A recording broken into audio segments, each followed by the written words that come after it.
Đã gần anh lắm cơn đau đau đây thân gần, buồn phiền thật cần kéo về anh xuống cơn đau hàng ngàn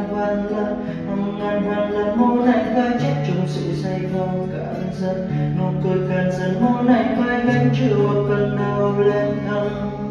rất cho anh một ly, rất cho anh một ly,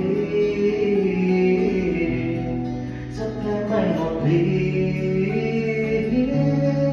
uống với anh một ly. Anh nghe như đang rơi xuống chân tay mang ngày vết xưa, điều không thể nào xảy ra anh không thể nào biết trước, thật buồn là vì chúng ta, thật buồn vì chúng ta. Sau bao nhiêu lần cãi vã ta từ đây mình rất xa, hãy cùng nhau mình đớn thương, hãy cùng nhau mình đau hơn, trong người ta thật xấu xa, hai ta thật xấu xa.